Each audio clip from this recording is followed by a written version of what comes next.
Hello and welcome to the Big Toon Chat. My name is Kevin. I'll just play a quick intro, then we'll get going.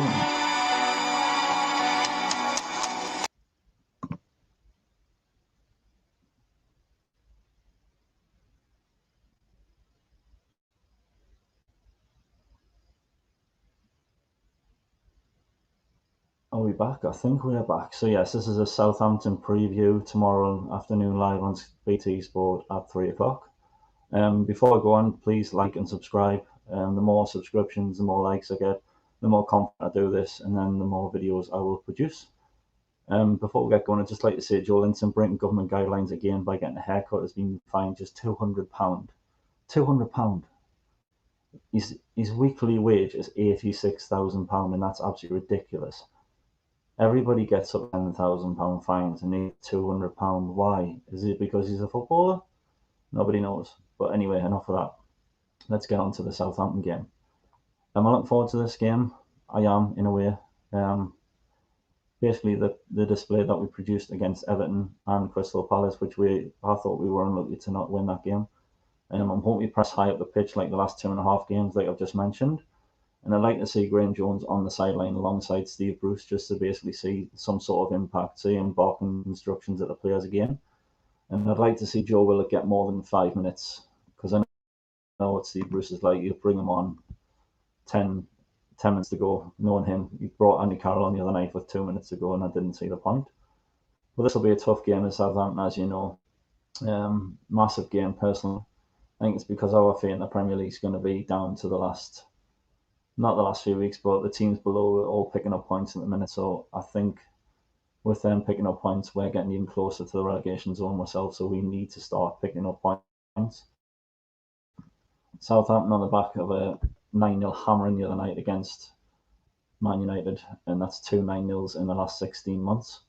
Without Alex Jankovic, who was red carded against Man United in the second minute, but also without Mohamed Salisu, Yannick Vestergaard, Kyle Walker-Peters, Oriol Romeo, Ibrahim Diallo, Taylor, Michael Obafemi, Will Smallbone, and Theo Walcott, who we all know has caused problems against us in the past, notably against Arsenal 10 years ago this day on the 4-4 draw. And Southampton just won an appeal against the red card for Bednarek against Man United, so that's been rescinded and he's available to play. Now, we could say Southampton, we are playing at the best of times and maybe at the worst of times as well. They have just came off a drubbing, but we all know Southampton, they always like to put in a performance. So are they out to get revenge? Are we playing them at the best time or are we playing them at the worst time? We'll see. Basically, the fans want them to do better in the next game than they did the last game after a few that we spoke to on Twitter. And they must get results. And like they did the last time they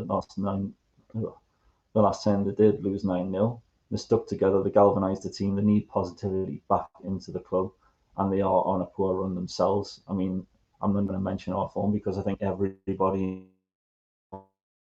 The manager, Ralph Hasenhüttl, he's been a dark horse in the managerial division this season, and he's worked with the team he had.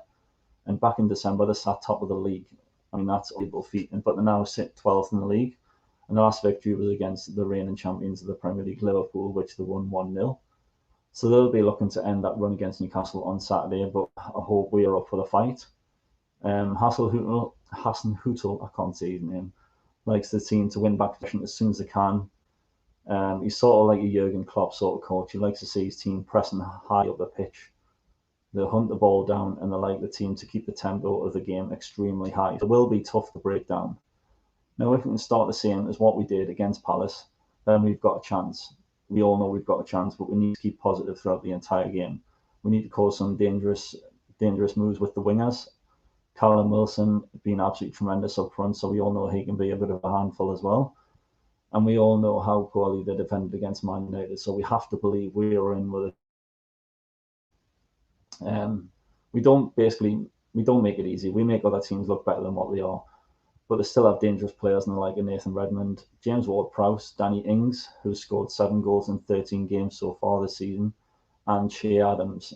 And we all know that he scored back in November against Newcastle down at St. Mary's, where we were beaten 2-0, unfortunately.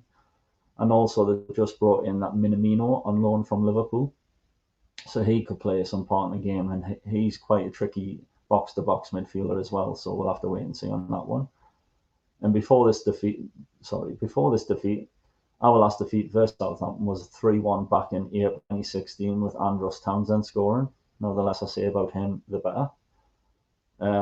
So we all know that history is on our side, as we've only lost once in the last 15 games, and the Southampton have lost four league games. So we all know our record. I'm not going to mention that. 2 wins in the last 14 games, Everton and West Brom. So Newcastle and Southampton, we played each other a total of 29 games, and Newcastle have won 13, losing and drawn 7. And the last victory at St Mary's was last season in a wild victory, with Southampton going down to 10 men in the first half of that game, and with San Maximum getting the winner. Now, on our team selection, I don't think Bruce will play Willock from the start due to lack of match practice, but he is going to come into the team and offer something different going forward. He's young, quick, a box-to-box midfielder who likes to attack more than defend, so that's good. If anyone remembers the Arsenal 5-5 draw with Liverpool, he carries the ball and hits an absolute 30-yard screamer from outside the box. So that's a confidence he has, and I'm excited to see him play and what he can bring to the team. And I hope that Alan San Maximum gets a run from the start and is taken off in the second half as a precaution. But I don't think he'll play the full game after such a long time out with COVID-19, and the recovery period is going to take time, but he is getting there. So on the starting 11, I think this is the team that I'm going with. Darlow in goal. He doesn't deserve really to lose his place, in my opinion. I've seen a lot of things on Twitter regarding Dubravka, who was unfortunate with his injury.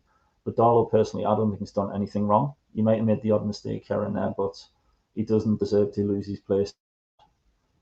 Jamal Lewis needs to go forward and be more and more of a threat. He needs to stop passing backwards and stop throwing backwards. He needs to be more positive and confident. Kieran Clark, one of our better defenders, and I'd say he's better alongside Fernandes. He just seems to be more confident on the ball. He doesn't really seem to be under pressure a lot. Fabian Schär, his most accurate long passes of week 22 with 9. So he's not afraid to have a run forward or have a shot from outside the box, which you never know. One and 3 of them might go in. Harry Mankiewicz, sometimes I think he goes through the motions a lot during games, and he struggled with Eze and Van Aanholt in the last game, so he's due a good game. Isaac Hayden breaks up a lot of play. He's a big part of the engine room, one of the first names on the team sheet for me. I think he's one of my favourite players. John Shelby gets frustrated an awful lot. He needs to concentrate on creating opportunities. I've seen a lot of criticism on Twitter, and I understand that, but when no movement's in front of you, what are you supposed to do? I think personally he's a really good player. He's been up and down the last few games, but I think he's getting there. He's a good player, I think, personally. Almiron, we all know, runs around like a headless chicken, and he needs to get in the box more to offer a different option. I don't think personally he gets in the box as much. Sometimes he runs and goes backwards, so I'd like to see him get up a lot more. Fraser, he likes to run and cut in from the wing, and he can be dangerous with crosses as well. Now, Steve Bruce said him and Alan San Maximum can't play together, but didn't Fraser play on the right few games for Bournemouth? I think Steve Bruce might have been watching a different game.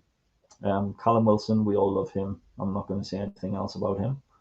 San Maximum, probably not going to play a full game, but would like to see him on from the start. And he's our star man behind Callum Wilson. He's our most attacking threat as well. And we've just seen about an hour ago, Kieran Clark, his missus has gone into labour, unfortunately, with a child.